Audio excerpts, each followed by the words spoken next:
সকল ফেসবুক বন্ধুদের আন্তর্জাতিক নারী দিবসের শুভেচ্ছা, অভিনন্দন, ভালোবাসা জানাই।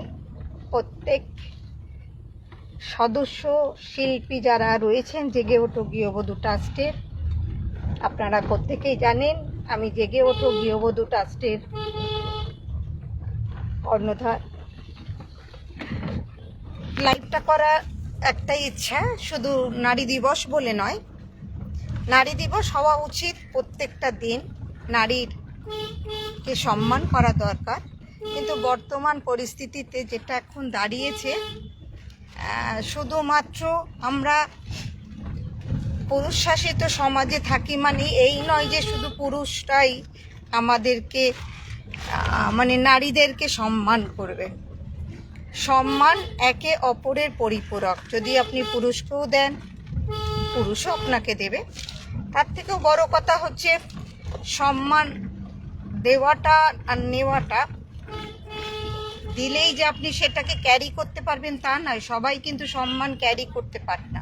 যে আজকে মহাকাশে যেতে পারছে, আজকে প্লেন চালাচ্ছে, আজকে ইঞ্জিনিয়ার, এভরিথিং, এমনকি শ্মশানেও আজকে মহিলারাও মৃতদেহকে জ্বালাচ্ছে। তো এটা বড় ম্যাটার না, এটা তো রুটি রোজগার বলতে পারেন, নিজেদের অনেক কিছুকে, সেটা হাতে গোনা গুটি কয়েক। হ্যাঁ, এমনও বলতে পারেন আমাদের রাজ্যের মাননীয়াও একজন মহিলা, তিনি রাজ্য চালাচ্ছেন। আমাদের যিনি রাষ্ট্রপতি তিনিও একজন মহিলা। সেটার থেকেও বড় কথা, প্রত্যেক মহিলা তো একই প্ল্যাটফর্মে নেই এবং সেইভাবে উৎসাহিত নয়।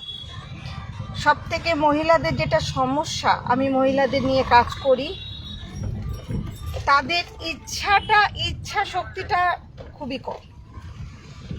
যদি আজকে ইচ্ছা শক্তি থাকতো, সচেতন হতো, সমাজের অনেক উন্নত হতো।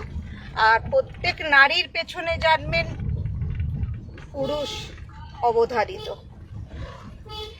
কোনো নারী কিন্তু একা লড়াই করতে পারে না, সেটা ভাই হোক, বাবা হোক, স্বামী হোক, বন্ধু হোক, পেছনে কিন্তু তার পেছনে কিন্তু একজন করে পুরুষ থাকে। তো সেই জন্য আমরা শুধু পুরুষের লড়াইয়ের সাথেই যে যুদ্ধ করতে থাকবো, লড়াই করতে থাকবো, নিজেদের অধিকার চাইবো।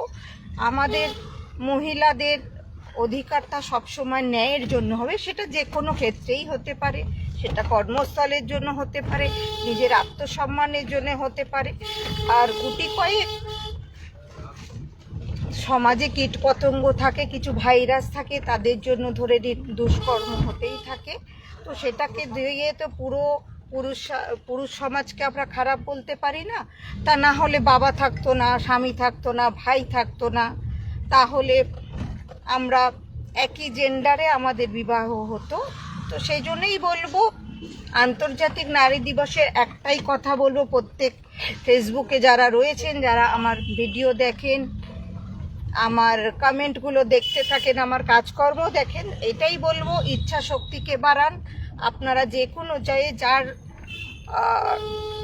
ক্যাপাসিটি অনুযায়ী, যার যা দক্ষতা রয়েছে, সেই যে দক্ষতা অনুযায়ী তারা নিজেদেরকে প্রতিষ্ঠিত করুন, নিজেদেরকে সম্মান করুন। সবার আগে নিজেরা নিজেদেরকে সম্মান করুন। আর এটুকুনেই বলবো, সবাই ভালো থাকুন, সচেতন হন, সুস্থ থাকুন। চলুন, আমাদের দেখা হবে অন্য একটা লাইভে। সবাই ভালো থাকবেন।